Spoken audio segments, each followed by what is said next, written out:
Welcome to Necessary Theater. My guest today is Josefina Lopez, actor, playwright, director, producer.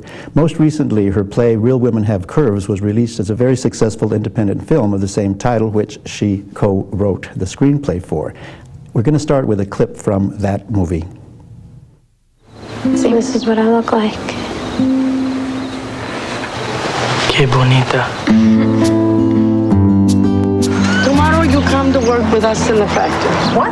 If we don't help your sister, who else is going to? What do you mean not going to college? Anna has an appetite for life. Are you going to be working here full time? Just until I find a better job. Oh, me too. I'm just working here until I win the lottery. For love. A nice night tonight. I guess this is good night. For ideas. A man wants a virgin. You're so old-fashioned. A woman has thoughts, a mind of her own. A mind? Thoughts? But not everyone appreciates where it's taking her. Anna is going to go to college, but not now. We are a family, and we intend to stay that way. This is a sweatshop. I'm grateful for what Ama has taught me, and I'm proud of what I do. Cosa. Jimmy, does your mom understand you? You'll never fit into that one. It's a size 7. It's like she hates me. She thinks I'm fat and I'm ugly and God knows what. You're not fat. You're beautiful. You lost your virginity, didn't you? Mom, you're imagining things. I can tell. ¿Por qué no te diste tu valor? You would say that, wouldn't you? I'm not your baby anymore. What is wrong with your sister? Si te quieres ir, lárgate. Girls nowadays think they know so much. It's so hot in here. Look at you. The two of you should lose weight. This is who we are, Mama. I look like a cow. Mostly shut. Look at my hips. You want to see cellulite? Here we go. Hannah. Excuse me, ladies. You want stretch marks? Estela. Ladies. Look how beautiful we are. Who cares what we look like? Just let it all hang out. You could be beautiful. Stop it. You're overweight too. So why should I listen to you? Real women have curves. Ana, ¿dónde pinta plan?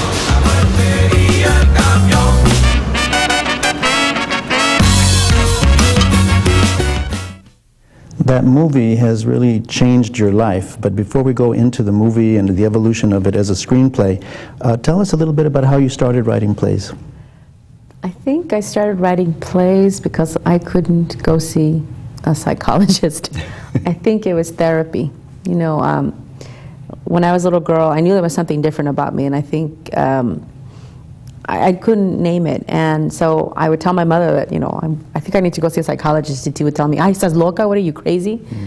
And so, because I had no place to go with these feelings of this, I started writing. And my journal became my psychologist. And I was experiencing a lot of cultural shock when I was growing up, because I came here when I was 5 years old to the US from Mexico, from San Luis Potosí, Cerritos. And no, I had no one to turn to ask about, well, why do I have, it's almost like I had two people inside of me, that there's the American self and the Mexican self, and they're constantly clashing. And I had no one to turn to, so I had to look within, and what came out were these characters, you know, they kind of, and so I said, let me write that down, otherwise I'll go insane, you know. And I think that for me, writing was a way of healing myself. And then, of course, later on, you know, when I was 30, I was finally diagnosed with ADD and depression. Mm-hmm. So, you know, thank God for writing, you know. Mm-hmm. So that helped you through it. Yeah. Well, what inspired you to write plays in particular?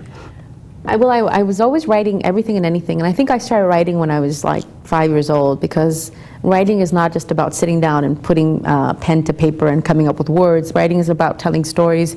And so since I was 5 years old, I was telling a story about a little ant, and how this little ant was a feminist ant, and she built her own little home, and she prepared for the winter, and she didn't know which husband to choose. And so I would always tell the story to people, and people go, mira que chistosita, she's so cute, look at her, tell a story. And I got all this attention for it. And I think that's how I was a writer at 5 years old. You were also an actor. Yeah, I was, I think I'm a natural performer, you know. Mm-hmm. My mother is really, I mean, she's an incredible writer. She's an incredible chismosa, you know, and she doesn't like me calling her that, but I think that my mother has a natural gift for storytelling. For our non-bilingual audience members, what is a chismosa? Like a gossip monger, like someone who's so good at telling gossip. That, you know, had my mother had an education, she probably would have been an incredible writer. But because she didn't get the opportunity to have an education and develop herself, she was able to tell stories of the things that she knew. So it's called chisme. But my mother had such an incredible way of telling you, like, the simplest things that I thought, God, I love that. How she can captivate an audience. And I remember one time we were, either the TV wasn't working, or I think we were fighting with my brothers and sisters because they wanted to watch Charlie's Angels and we wanted to watch wrestling, and we were fighting for the TV, and then my dad took the knife and he cut the cord and we couldn't watch TV. So then my mom started telling us stories about La Llorona, you know, to entertain ourselves at night. And I just remember thinking, God, I love these stories, they're so amazing. And I think that's how my love for storytelling started. Do you remember the first time you literally acted in a play in school? Yeah, I was 16 years old. I was in my drama class, and it was Tea and Sympathy, a scene from Tea and Sympathy. But I started writing plays because there were no plays about Latina women. You know, at that time, when I was 17, 18 years old, I was so inspired by Luis Valdez, and so I would read all of his plays because I was doing research. And then I couldn't find. One of my assignments for my drama class was to find a monologue and to perform it and to do a research paper on our favorite playwright. And I couldn't find a role for a woman that I felt was significant, important, in that as much as I love Luis Valdez, a lot of the women were still virgin mother whore. And I felt like, you know, we're more than that. We're a combination of all three. And then I said, you know, it's not up to Luis Valdez to write every role, every Latino experience, because there's so much to write about that I should write them. So that's when I was 17 years old. I said, you know, I'm going to write them. And then at 18, I started writing Real Women because I was at the High School for the Arts, and I had an incredible, wonderful teacher who believed in me. And she told me that I was so talented, but that she wanted me to know that as soon as I graduated from college, from high school, excuse me, that I would never get cast as anything but a character actress, that I would never get to play the ingenue or play the girlfriend or play the leads. And she thought that I was talented as a Juliet, that I could someday play Juliet and Lady Macbeth. So I was very flattered that she, you know, thought of me so highly. But she said, you know, but no one will ever cast you as the ingenue because you're overweight. So as soon as you leave high school, you'll never get the opportunity to play good roles. So you either have to choose what you're going to do. And I remember thinking, like, I was so, like, I started crying. But I remember thinking that I was so afraid that someone's going to tell me I was fat. And that because I was Mexican, I could be an actress. And so when someone finally told me, then I said, you know, now I have a choice. Because now I can't deny it. Now I either have to go, get a tan, lose weight, become Jennifer Lopez pretty much. Or I can stick to who I am and try to do something about it. So if there are no roles for Latinas, then I have to go create them. If there are no roles that have dignity to them, then I have to go write. So I took basically all the things that I was told was wrong about me, like being Mexican, undocumented, overweight, you know, like every other disadvantage. And I said, well, how can I make that be okay? So I wrote a play about 5 full-figure Latina women who are undocumented, and I said, you know, let me write my story then. And how is it okay? And so I found a way that the story could be empowering, the story could be interesting. And I started to see also the value in my life experience, because before that, I always just would write about white girls. You know, before that, I had never thought, I don't know, that somehow that my life was important. Because it's always like the white guy saving the rest of the world, you know? Well, what were who were your actor role models, female actor role models? I didn't have any. You didn't have any? No, I think, yeah, no, I can't say that but, you know, like when maybe Linda Pearl, you know, Linda Pearl, I would say, it's just top of my head, I can think of her, you know. But as far as Latino actors, there were like none when I was, you know, 16, 17. Right. Now, excuse me, before you wrote Real Women, you wrote Simply Maria, right? But you started working on them concurrently? No, I wrote Simply Maria when I was 17, and I started Real Women at 18. Started at 18. So yeah, no, I was, yeah, I was so angry, and I just was smart enough to know that I had all this coraje. But that instead of swallowing that coraje, what I did was I spit it out and I put it on paper. Yeah, because otherwise, you know, yeah, I don't know how I did it, that I just saw the value in my coraje. And your anger. Yeah. Well, anger often inspires a lot of creativity. And that theme, the theme of the feminist issue, that of being a Mexicana, of all of it seems to permeate all of your plays, really. You know, you've written so many plays since Simply Maria. Yeah. And we're going to look at some clips from Simply Maria, the television version, but before that we're going to look at another segment from Real Women Have Curves, and then talk about that, the theme that we're addressing there. You left your country for a better opportunity, and now it's Anna's turn. Look, Mr. Guzman. Raúl, mire, señor Guzman, we are a family and we intend to stay that way. Mama, it's not going to change anything. Por favor. Está bien, Carmelita. Mr. Guzman, Anna is going to go to college, but not now. I didn't come this far to see my family break apart. This is a really, really important theme. As a university professor, I've discovered that a lot of my Latina, Chicana students will have dealt with that whole notion of one or the other parent not wanting the family to fall apart. Was this a problem in your family, and that's why it's in the play and in the movie? Yes, yes. My father, you know, we come from La Rancho, you know. We come from, we're campesinos. So a woman getting educated was something that was so, like, my dad didn't know what that was about. And I think back then, I mean, I was so angry at my father because he would say things like, you know, it's a waste to educate women. Things like that, that just, you know, now, I mean, I can, as an adult, I can look back with compassion, and I realize that, you know, my father didn't have an education either. My father didn't get the opportunity. So he just didn't know. So yeah, I had to fight my father a lot, on a lot of battles. But you won the battle. You actually did go on to school. You went to get a BA. You got a Master of Fine Arts later. Exactly, and just like last month, I got an award from Gloria Molina. I got Woman of the Year. Who is Gloria Molina? Molina is a supervisor of the 1st District in Los Angeles, and so it's a big deal, and I'm in her district, and I'm trying to start a Renaissance in Boyle Heights, and so I got an award for what I'm, you know, doing for Latina women, representing women, and my father came.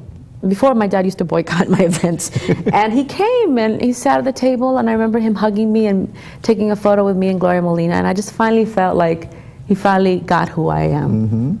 So, you knew he loved you, right? Yeah, I did. Yeah, no, I did. It's just, I think he didn't know that I loved him.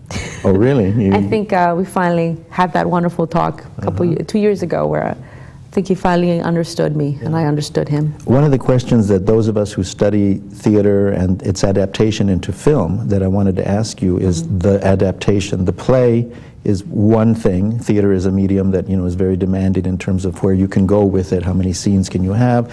The original play takes place only in the sweatshop. That's all that we see, and it's very, very nicely compact. Of course, when you do a movie, you open it up. Tell me about the process that you went through and your co-screenwriter. Okay. Well, after the play opened in San Francisco in 1990, I got a call from Warner Brothers saying they wanted to make it into a movie. And in my heart of, I mean, I was so excited, but I knew they weren't going to make it, because I said they're not ready for this film. 10 years ago, 11 years ago, they weren't ready. 13 years ago. Yeah, probably 13, even like, yeah, they weren't ready. So I tried adapting it myself. I wanted to stay as close to the play as possible, but it just wouldn't work. It just didn't work. And so finally, I produced the play in Los Angeles myself in '98. And then... excuse me, after several professional and community-based... It was the 20-something production of it. And so my lawyer's client, she said, you know, you have to go see this play, because I think it's something you might like, because you have similar sensibilities. So he saw it, this producer saw it, he loved it. We started working on an adaptation. And so we had to make choices. And so the play is a comedy. The movie is a drama with comedy, or a comedic drama. And so there's a big difference. And I always wanted the story to be comedic, because I never wanted people to feel sorry for the women. I don't write about victims. I write about people who live their life with dignity. And one of the ways that they survive, or they live dignified lives, is by using humor. So the play is an ensemble piece. It's about 5 women, and it's a story about a sister telling the story of her sister. So it's like a dual protagonist ensemble. Whereas the movie, because the structure is so different, and it's longer, and it's just, we had to choose one character. And so we chose Ana because Ana had the most to learn, and Ana would be the most accessible for a non-Latino audience to go into this world of the sewing factory. And Ana had, yeah, she had the most to learn, and she was me, you know? And so then we had to decide, you know, who the men were, how important they were, because I didn't want, you know, yes, we have to have men in the real world. In real life, there are men, so we have to have some. Because there were no men on there were stage no men, you know. in the play. The men were present in the play. The presence of the men was there, outside, the INS, the radio, but there were no physical men in the play. But in the movie, we had to choose, and so we wanted, and this time, I think in my previous plays, you know, I've been accused of writing characters, Latino males that are not redeemable. That are unsympathetic. Unsympathetic. So I'm like, all right, fine, you know. So in the screenplay, I think we said, you know what, let's not make it that important. And so we're going to make them sympathetic so that they're not the cause of the problem. And we're going to show how, in many ways, machismo is perpetuated through the mother. And unfortunately, how the sexism is also perpetuated, mother-daughter, mother-daughter. And that's really sad. That's a cycle that has to be stopped. And so my grandfather was an inspiration to me in real life because he was also, I guess, a storytelling teacher for me. And it's funny, like the movie opened like a week and a half before my grandfather died, and a week and a half later the movie opened. So it was really sad that he couldn't see his character. But I thought, well, at least he'll live in the movie, you know, his story of finding the cave of gold and that. Then the father wasn't the problem. We had to, in the play, Carmen was sort of like an antagonist, but she wasn't really, because it's a different mother. In the movie, she's much more antagonistic. She provides a lot of the conflict, and she symbolizes a lot of society and machismo and tradition. So she's not my mother. She's the director's mother. She is so developed in the movie that you love her and you hate her. You know, there are moments when you sympathize with her, when you see what she's doing doing out of love, and then there's other moments when she's very selfish. I think she's an incredible I think character. the director and the editor did a great job, because there was a lot of footage that was shot, and a lot of it wasn't used because there were scenes where she was too hard, and there were scenes where it kind of didn't go, and so then the editor and the director discovered her in the editing process. As you've told me in previous interviews, you wrote that character for Lupe Ontiveros, who plays the mother and who does such a wonderful job. When you wrote it as a comedy. How did Lupe, because I haven't had a chance to ask her how she felt about the adaptation, you know, the change in character. Did she appreciate it, or did she want to just be funny? No, I think Lupe can go anywhere. I think she's got an incredible range that, but as long as the character rings true, she'll be good about it. I think Lupe would like to take credit for some of the writing, personally, but even when we were doing the play, actors, you know, no, even when we were doing the play, she'd come up with a line, and then and I'll say this to her face, she's a friend of mine, that it's like, Mujer, you come up with one line, you didn't write the play, but anyway, so. Actors will do that. It's funny, huh? And you're an actor, you should know. I don't do that because I have tremendous respect for the writer. Because you're also a writer. You have to be an actor to appreciate what the actor does, and etc. Yeah. So the whole notion then of making her, you know, I mean, you said that the movie is more about Ana than anybody else, but to me, it's also about the mother. A lot about the mother. But the thing is, what's interesting, and I discovered the movie too, I had to like watch it a couple of times to finally get a lot of stuff that the director did, because she had another dimension that I think that I didn't write. So I don't want to take credit for, you know, writing this, because I think the director does a lot. And we're going to look at another clip from the movie, in fact, which looks at the mother-daughter relationship. Let's look at that. I think Lupe was able to make her likable and funny when she needed to be, and really have that intensity and that sufrimiento, that, like in that scene where, like, well, I mean, I cry every time I see that movie, and she goes, "Lárgatela," and I'm like, oh my God, all mothers do that, you know, so. Well, let's look at the clip that we have. I don't know. A mother knows the right man for her daughter. Mom, you're so old-fashioned. Can you believe her? Girls nowadays think they know so much, eh? That's why they end up panzonas. No, Mom, the reason they end up pregnant is because they don't know how to use contraceptives. Look at her, la Miss Know-It-All.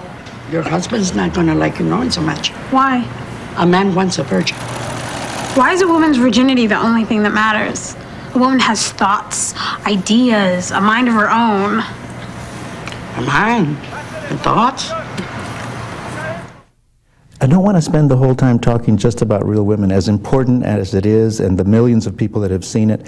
I do want to ask about the production of the play that's happening as we speak in Spain. Tell me about that. I actually know very little about it, but I know they adapted it.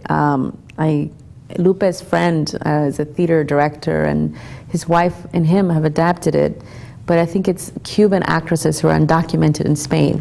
Really? That's all I know. I'm going on vacation, and it just so happened that it coincides with my trip to Spain, and it's like, okay, oh wow. Where? So, what city? in Gijon, which northern part of Spain, Asturias.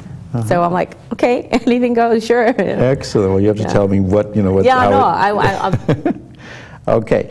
I want to talk also about your other works. What are the other plays that you feel most, closest to you? Aren't you right now doing I just finished Confessions? directing Confessions of Women from Boyle Heights, which is very similar to East LA, but I added a couple new monologues and changed things around. I think that one just kicked ass. I mean, it just, it's sold out, and... What's it about? Well, it's like 9 different monologues of different ones, including one new monologue called Liz Estrada, which is kind of like an homage to Liz Estrada. And it's about this Chicana who's at open mic night at this Plaza Cafe in Boyle Heights, and she's a really bad poet. But so she's trying her poetry, and then she tells a story about her boyfriend who, like, to try to impress her, he joins the Marines, and it just so happens he gets recruited, and so the night before he's supposed to leave, he begs her to have sex because he's a virgin. He doesn't want to go die a virgin, and so she refuses to have sex with him if he goes off to war. And we're talking about the Gulf War? This war, yeah, that just happened. So it was, so there was kind of like my work is very political, but it's done in a very personal, non-threatening way that really looks at the human experience. And because I think that, one of the things I learned very early on in writing was that my teacher would always tell me, always go for their hearts and their minds will follow. And so I always try to get stuff that just sneaks up on people, and before they know it, they get what I'm trying to say. It's a very political message, but in a way that is just so personal. It's like, oh wow. Well, what's your next project? Well, I'm directing my first feature this summer called Add Me to the Party. ADD to the party? Add me to the, But ADD. Yeah, add ADD to the party. Yeah, and it's sort of it's the story of 3 Latinas who are addicted to adrenaline. And they have three of them have ADD, and it's sort of an exploration of what ADD looks like in women. But it's a very comedic look, because yes, it could be like, right now they're making Prozac Nation, which deals with Prozac and depression, and I think it's probably going to be a drama. But I take very serious subjects, and I go, no, let me show you, okay? These women aren't victims. Yes, these things happen to them, but they do the best they can with what they have. And so it's about the friendship of these 3 women and what happens when one of them gets arrested for stalking a Latino celebrity by accident, And it's sort of a supernatural, feminist, comedic adventure. So it's a mixture of a lot of genres. So if I succeed, it'll be a new genre that doesn't exist, because I don't think women have been portrayed this way. And I don't think movies about mental disorders have been done this way.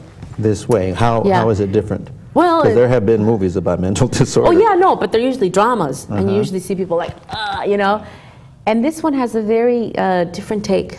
It's sort of like looking at the what ADD looks like from a spiritual point of view. It's kind of a very unusual project, So a new genre, spiritual comico? Well, it's like a feminist spiritual, feminist supernatural comedic adventure. Oh boy. And you're directing it. And I'm directing it, so so. Who's producing it? A Latina. She's 31 years old, and she started her own production company, and she got investors. So I'm like, all right, pues, let's go make this movie. So, yes, but it's very much like a party movie. So, and if you look at it for that, it could just be a fun party movie. It could just be like urban, comedy, in the likes of like House Party and like Do the Right Thing, But anyway, we'll see. We'll see if I go make her story, you know. Did you study directing, film directing? I studied screenwriting, and I think at UCLA we have this joke that more directors have come out of the screenwriting program than the production program at UCLA. No, I mean, I direct theater plays, and I also have my own camera, and I've, like, since I was a kid, I've had a camera, you know, and no, I just can't wait. It's going to be tremendously scary, you know, like, oh my God, you know. But are you going to have star power? I'm sure they're going to try to get some stars or people with names, but I really would love to discover more Latina actresses, because, you know what, Josefina Lopez can only play like so many roles. It's like she can't represent every single Latina, you know. So I'm like, we need new talent. New Would blood. you even want Jennifer Lopez? No, hombre. no. I want real Latinas. And, she's not a real Latina? No, she's Latina when it's convenient, you know. And to me, I don't know. I don't want to hit on her because I don't know her as a person. I just know the persona, you know. So I don't know who she is as a person. Yeah. Nobody knows that. Exactly. Well, let's go back to your persona. And you know, when we talked years and years ago, when you were very, very young, you had certain dreams of what you would become and what you would accomplish. And you've accomplished a lot. I'm here. You're still. I'm very happy to say that I'm doing exactly what I want to be doing. Of the things that you've done, what do you think is the most rewarding for you, the most fulfilling? Well, I have a theater art space in Boyle Heights, and we do theater for the community, and people who've never seen theater come to our shows. How do you get them there? We just, you know, website, like flyers, we invite groups. No, it's exciting. People are taking pride in living in Boyle Heights, you know. So to me, my dream was always to, like, leave the barrio so I could learn as much as I could and come back with something to offer. And so now I teach screenwriting classes at my theater art space. And it's so rewarding because I feel like I'm not just teaching you theory, I'm teaching you all the chisme, everything that I've been through, all that suffering, 11 years of like rejection. Finally, I can, you know, offer some advice, some real truth, you know. So that's been so rewarding being a teacher. Is this the first center of its kind in Boyle Heights? And what is it called? It's called Casa 0101. And what does that mean? It means, well, I'd like to think of it as the home for brilliant ideas, but 0101 is binary code, which is the original language of computers, but it's also everything and nothing, male, female. It's about the duality of life and sort of erasing the border between those things and merging them. So it's tradition, technology merging. Okay, that's fine. So you put on performances there? Teach classes, we have photo exhibits, and we're getting people excited, and I think we're part of a big renaissance that's happening in the barrio. Describe the space to me. Well, it used to be a bridal boutique, so it's a retail space, and I leased it, and it became my studio, and so I could do all my cochinadas, and I wouldn't have to clean up after myself. So I'm very messy. And then little by little, I invited more people to come in, and now we have a lot of artists coming in doing plays, and so it's really something exciting in the barrio, you know. Are you using any of the teatros or other theater companies as a model for what you're doing? No. I mean, no. Because? No, because I felt excluded from so many teatros, theater companies, so I always felt like I got to create my own space and one that's also very welcoming to people who don't know anything. So, no, I was just discovering it as we go along. You don't feel a part of the Chicano theater movement? I do definitely feel a part of the Chicano theater movement. They've produced your plays. No, of course I do, but I don't necessarily because I think we're also I want to use like non-traditional spaces, non-traditional ways of doing theater and pushing the envelope in a sense of, so that's how come I think we're trying to define ourselves. But of course we produce Chicano theater as well as other theater. Yeah, no, but I'm just saying that your plays have been produced by Chicano and non-Latino theater companies across the country. No, I think Real Women Have Curves has been one of the, well, remember when the Lila Wallace grant was being all that money was being given to theaters if they produced Latino theater? Well, my play got around the U.S. because of that grant, you know. So yeah. I'll never forget when you told me about the production of going back to Real Women. We can't seem to avoid it, but the ending, they did it at Solo, Florida, was it? Solo, Florida. And at the very end, the sister, Stella, has a very fancy boutique on Rodeo Drive. Yeah. None of that happens in the movie. Why? Well, because when I saw it, I just was shocked. And I even asked the director, because I just went there for the preview, not for the opening. And so she explained to me why, and she said, you know, in a solo, most of the audience members are over 60. They're affluent. Republican. They have lots of money. So for them, if we did a little fashion show, then people would look their noses down and think, oh, how nice for them. But if they said, no, this is, that if this character could become a fashion designer at the level of like Paloma Picasso or Oscar de la Renta, then they'd say, oh my God, that's something I would wear. That's not something, it's not them versus me, it's us. It's like, oh wow. And so it was shocking to me, because that's definitely not how I intended it, but for that particular audience, that's what had to be done. And I think that the play also has to be tailored to the particular audience, because the language is very important. Like in San Antonio, for instance, it could be done 50% English, 50% Spanish, but in a solo, it was only like 5% Spanish, because no one spoke Spanish, hardly anyone spoke Spanish in Florida. We're going to look now at a clip. We're going to switch gears and go back to the play that basically put you on the map, Simply Maria, or The American Dream, which I remember seeing here in 1987, wasn't it? 1987. Yeah. And then it was made into a television program for well, it was filmed for PBS. Yeah, it was still very much a play that was filmed. So we're going to look at it now as a play on the screen, and we'll talk about that. Okay. Give me your tired, your poor, your huddled masses, yearning to breathe free. Vénganse por aquí. ¿Qué hacemos? What do we do now? Vámonos por allá. No. ¡Hombre! Let's go back.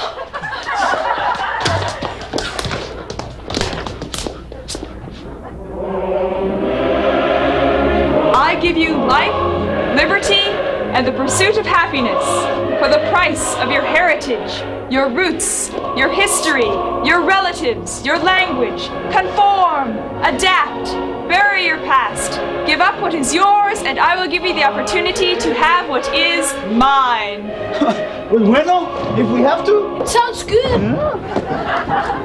Fireworks! Los cohetes son para nosotros. ¡Lo hicimos! ¡Llegamos!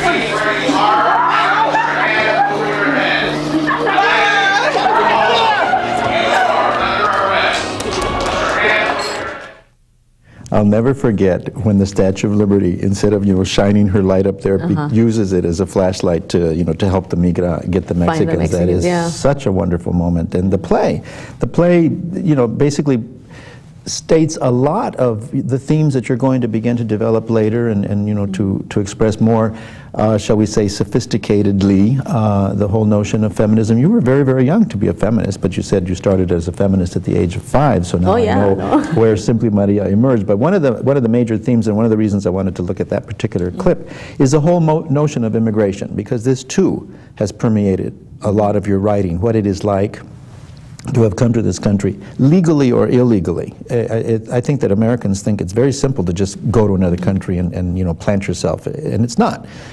Yeah, even at 5 years old, it was still very difficult to make the adjustment. I know for my older sisters, there's still,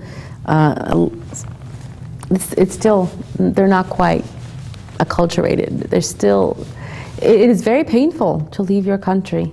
Even at 5 years old, it feels like a tremendous loss, because it's also a loss of identity. And I know I always felt like I didn't have a mother, And yeah, so to me, like looking at that, and then really asking the question of, well, where is home? What is home? And for me, I've written many plays sort of looking at that or trying to find that answer. I finally wrote a play called Boyle Heights, which is about finally coming home. And so that's how I also call my theater art space casa, because I feel like I finally found a home for my soul, So for me, it's like I found home and I'm finally comfortable in my skin and in my soul. That's a real interesting topic, because I study, as you know, all Latino theater, the Cuban American theater, Puerto Rican theater, Chicano theater. There isn't a single play that I'm aware of, maybe you are, by a Chicana or a Chicano that talks about going back to Mexico the way every Cuban play talks about going back to Lost Paradise and their desire to go back. And the Puerto Ricans all talk about going back to their paradise. Do you know of any plays, or would you ever write a play, or this is home? You wouldn't write a play about going back. I wrote a play called Boyle Heights, which somehow deals with that. It does, but they don't necessarily go back to Mexico, but the play starts off with sort of me, but at 20, was it 29, 29, going back home and then discovering that, or the character I should say, because she's similar to me but not entirely me, going back to discover that our parents are going to go back to Mexico, that the dad's retiring and he is going to go back. As soon as he retires, se van, they go back because their American dream is back in Mexico. That they saved all this money and they fix their house every December. When they would go back, they go for a month and fix it up. And so the mom has to decide if she's going to go back with her father, if she's going to go keep her promise. With her father or with her husband? The mother has to decide whether she's going to go back with her husband to live back in Mexico. The father of the But the daughter, who's the protagonist, named Dalia, she has to decide what she's going to do because all her siblings are getting married and she doesn't have a connection with anything except maybe her neighborhood, but not really. And so she has to look at, well, where's home? And so at the end of the play, the parents go back to Mexico. Does Dalia? Dalia doesn't. Dalia says, you know what, I'm going to live in Boyle Heights. I'm going to start a theater arts space, kind of. I mean, but yeah, I guess maybe mine is.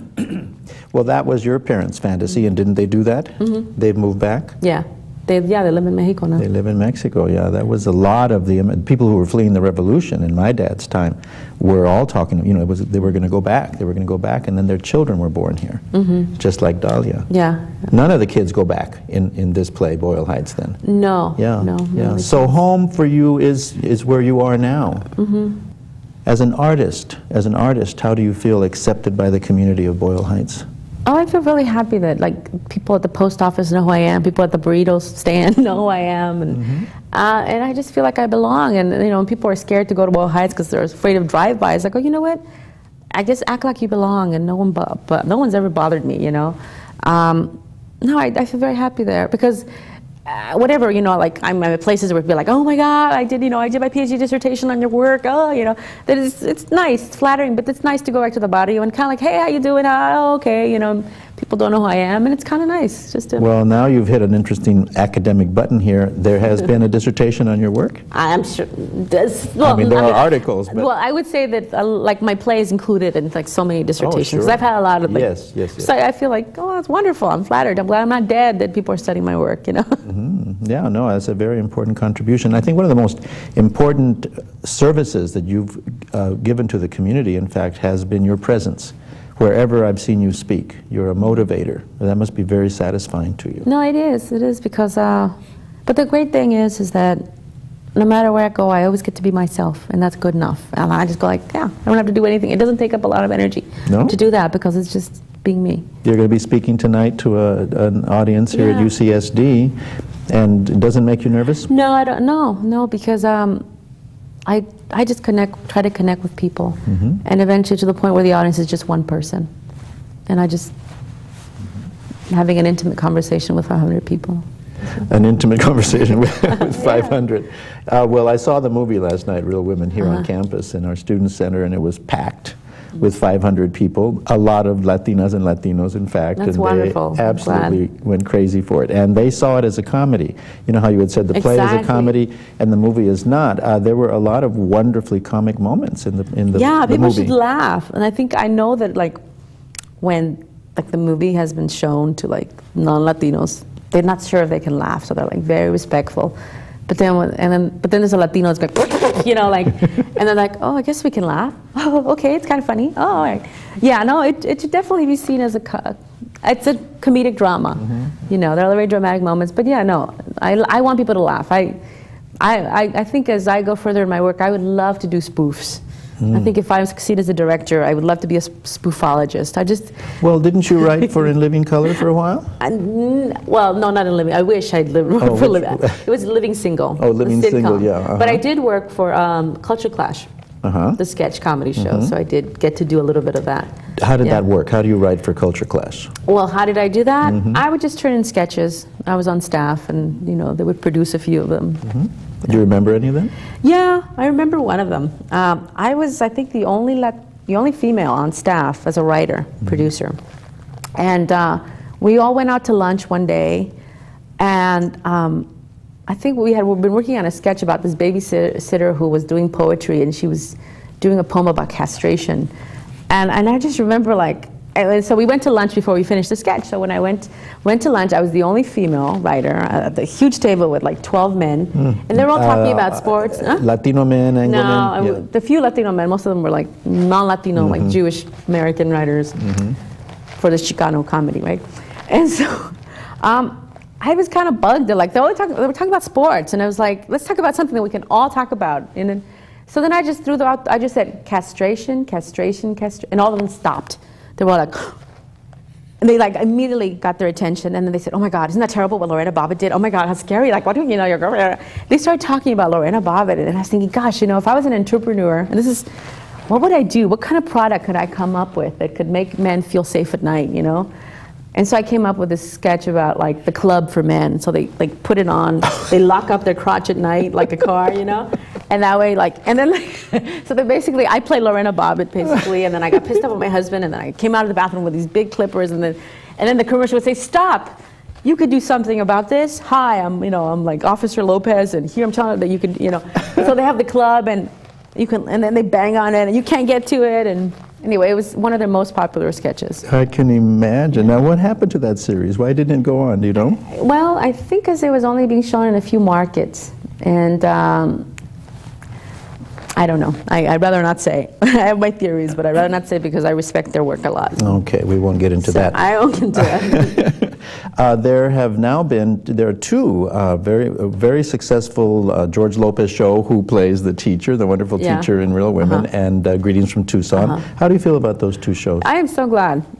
The more the better. I think I just would like to see women developing something or getting something. Me, you know, or somebody. But yeah, no, I'm very happy. I just know that a lot of the producers, you know, obviously older than I am, so they've been around. So, but I just would like to see more female representation.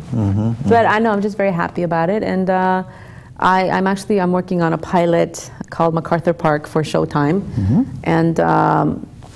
So hopefully it'll be my shot at getting something on the air, and then What will that be about? About MacArthur Park, and it's about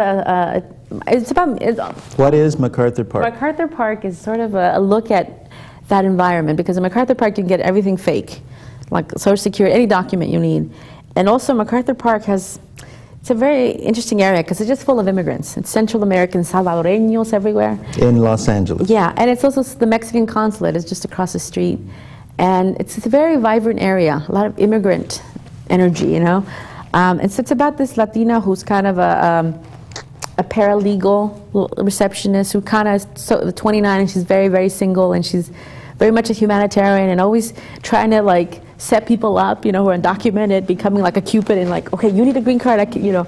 And she's just she's like Lucy, but Latina, but she always gets in trouble. Okay, well, let's hold on there because we're going to look at another clip. This one, another clip from Simply Maria, which says a lot about your early what one would call proto-feminism, the Chicana and marriage.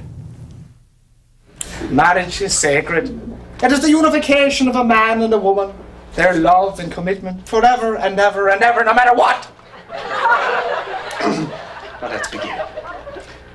Maria, do you accept Jose Juan Garcia Gonzalez Lopez to be your lawful wedded husband, to love, cherish, serve, cook for, clean for, sacrifice for, keep his house, have his children, and to love him even if he beats you, commits adultery, gets drunk and rapes you lawfully, denies you your identity and money, and to love his family and to serve his family, and in return ask for nothing?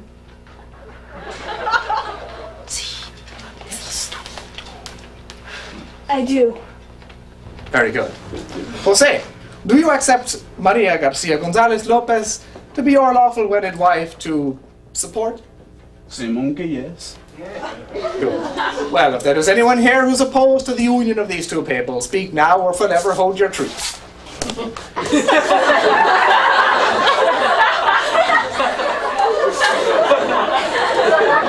you have the ring?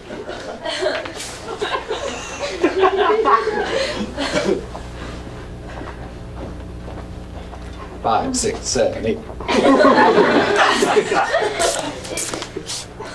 Under the Catholic Church, in the holy house of God, I pronounce you husband and wife. You may pet the bride. So good. There you go. Stand tall, looking good. Heel. Okay. Sit. Beg. Oh, good girl. Let's go get you a Scooby snack, huh? So in that moment, and actually throughout Simply Maria, there's a critique of the church. You know, you talked about how the Mexican mother, the Mexicana, perpetuates the machismo. The father doesn't have to do much because the mother is the one saying, you know, don't do this, don't do that. And here's the priest, you know, condoning this this extreme kind of marriage. And then the collar, the dog collar, which the audience, of course, always loved. And here's, you may pet the bride, he says. I love that line. Have you gotten responses from community members that are Catholic and say, wait a minute? No, I've never had any, like, maybe because the people that approach me are young women who are like, yay, you know, way to go, who are also not afraid to call themselves chingonas. Whereas, like, anyone who hears that word, chingona, like, so, no, I haven't, I mean, maybe not to my face, no one's ever told me anything, but I still feel the same way. I always tell people I'm Catholic, but not by choice. I happen to be Mexican, so they're inseparable. Are they? Yeah, there's like, you know, like you're, yeah. Only because you were born into the Catholic Church? No, just because so much of being Mexican and the identity of Mexican is being, I mean, it's just beaten into us. But you have a lot of storefront churches in East LA that are not Catholic? No, I know. That's good. No, I'm glad. Well, they have their own form of repression too. You know, they're very fundamental. Yeah. No, I mean, then it's something about us as Indians, don't you think, that we take our religion very seriously, regardless of what faith, you know, whether it's Catholic or Protestant? Yeah? No. Well, no, that's probably true. That's probably true. But you don't talk in other plays about the church? What about Unconquered Spirits? Oh, Unconquered Spirits is complete. Yeah, no. Tell me about that. How did that evolve? That evolved from, I read a quote. There was a letter from Hernan Cortés to King Charles. I don't know which number he was. Carlos V. Carlos V, Carlos como el chocolate, no? Carlos V. He was saying, you know, don't send me more, send me more, like not to send him cannons, but to send him friars. Because if you could beat down a person's spirit, if you conquer the spirit, they don't need to fight because you've already won the fight.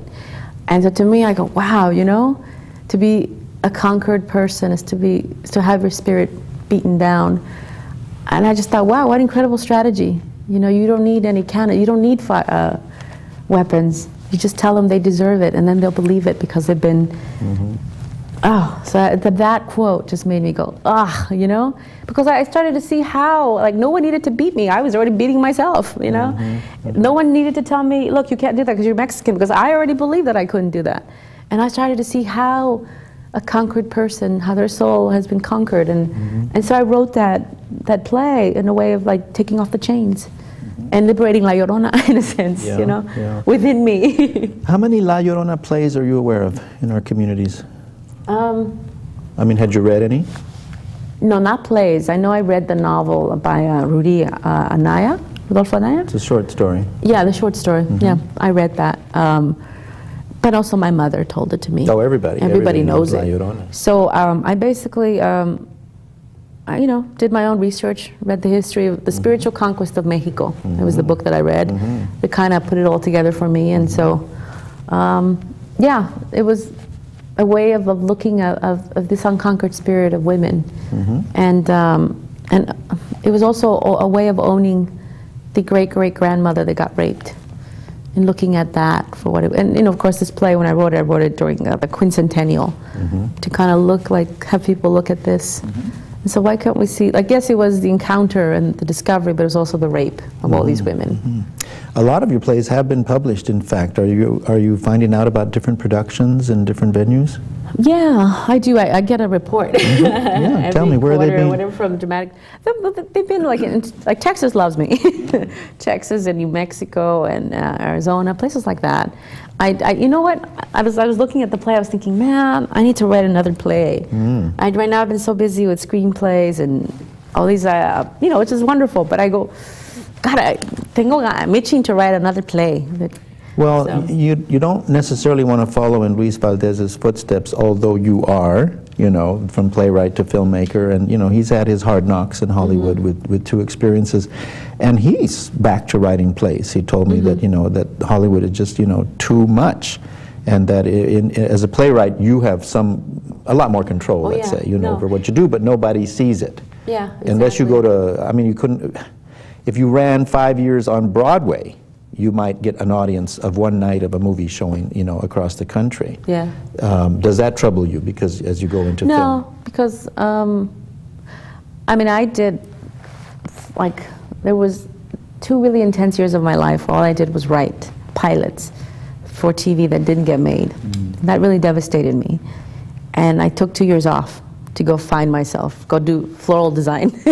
Go do poetry, something else. And what I discovered was that I do theater and I teach to keep myself sane and to get that connection and to see that I'm doing something. Because with writing pilots and being at home and just writing away and then getting no feedback was really painful. So now what I do is I try to find a balance between doing a play and then working on screenplays and da-da-da-da. So I do that. But I am itching to write a full-length play. But you know what I also discovered is that a lot of the movies that I'm writing can easily be plays. Like I have one called Lola Goes to Roma that I'm writing for Lupe Ontiveros. And it's about an older woman who's got an itch, she's got a scratch, you know? No, she's like very sexual and unapologetic about being an 60-something woman who says, you know what, it's my turn now, after her husband dies, you know? And so I don't know. So I think easily that could easily be a play. That could be both a play, a novel, and a screenplay. Well, what is for you, what is the basic distinction between writing for the theater and writing for the screen? Well, I mean, the 2 mediums, one is of course a visual, and the other one is an auditory one. In theater, you create images through words, you know, and the movies, with images, you create an experience. You know, you have another dialogue that happens psychologically. It's a little more sophisticated in film, but I think in theater you have more freedom. I feel like you have much more freedom in theater because you could say, okay, everybody, I want you to imagine this, and everybody's imagination goes, okay, I'm there. So with the limitations you have in theater, you have more freedom. So I love theater for that reason. There have been so many different productions of your plays. I've seen them across the country, and they have all been different in terms of the technical support, the design elements, you know. Because when you say, I mean, Shakespeare had no scenery. He had it in the words, as you say. But I've seen the production that was done here of Real Women Have Curves, for example, was this, remember that, you were in it, that incredible set, you know, I mean, the sewing machines, the whole thing. And then I've also seen other productions that were minimally designed. Which do you prefer? Do you want a full-blown production? It just depends where you're at and depends which audience you're catering to. Because we've done it in, like at Self-Help Graphics in a ballroom, where there was just a door and there was no wall, and we actually just did it as a runway, and we put the sewing machine, so we put the audience around, like right next to the sewing machine, so that it almost felt like they were walking into the sewing factory. And one of my dreams is to have the play actually in a sewing factory, so that the audience really gets to experience the heat and everything, you know, of a sewing factory. No, I mean, in the San Diego production, they had a budget, which is wonderful, you know. But I think that the play will work wherever it's done. And I know that I even said, you know, I don't know that, like, you know, someone who's like struggling to like pay for the sewing factory could have a building like this. But okay, fine, you know. We had a wonderful production designer, so we said, all right, you know. Yeah, well, it looked like the real thing. Was it a real thing in the movie? Was that an actual sewing? Yeah, it was. Yeah. It was an actual sewing factory in Boyle Heights. Perfect, right then and there. Yeah. Even that one was too big, but it was nice. We have only a couple of minutes left, and I want to ask you, as I think I did last time I talked with you, where are you going to be now in 10 more years? Where do you want to be? Let's see. I am 33, so I'll be 43. So I might be in another country, writing novels or screenplay. I don't know, because I'll have a 10-year-old child, so that also will have to be a very important part of my life. We haven't talked about the baby. How being a mom, Yeah, how has that changed everything? Well, I mean, it was amazing. You know, it's like I got my dream, but I got it in a very poetic, dramatic way. You know, I wanted to have a baby. I knew it. Before I was 34, by 34, I said No, am I 30? Oh my God, I'm 34 years old. I just realized that. Oh my God. Yeah. 30. I said, by 34, I want to have a baby. So my husband, he said, all right, let's. So we didn't plan, you know, when, like the exact date, and I didn't know when the movie. I thought the movie was going to be released on cable. Mm-hmm. Yeah. So then in the summer we hear that the movie's going to be shown in movie theaters. I'm like, yes, thank you, God, you know. Mm-hmm. And then it turns out the baby is supposed to come out like a week before the movie, and I'm thinking, oh my God, what if I'm pregnant? What if I can't make it because I'm at the. What if I can't make the premiere if I'm giving birth? And so I was like, oh no. I know, what a dilemma, right? Mm-hmm. Okay, where are you going to be in 10 years? You're going to be 43, you'll have a 10-year-old child, and living in another country writing novels. You're not going to be doing theater and I don't film? know where I'll be. Hopefully, no, you know, I'll be a curandera. That's what I'll be doing. A curandera who does theater and directs. Well, I think all artists are curanderas y curanderos. What is a curandera? A healer. A healer, yeah. Healer. Don't you think that's the most important aspect of art that we try to do? Yeah, that it tries to heal, you know, that tries to make human connection so that, yeah, whatever wounds we carry, we can let go of them. And your theater has been very, very healing. I want to thank you so much for being here, and thank you for watching.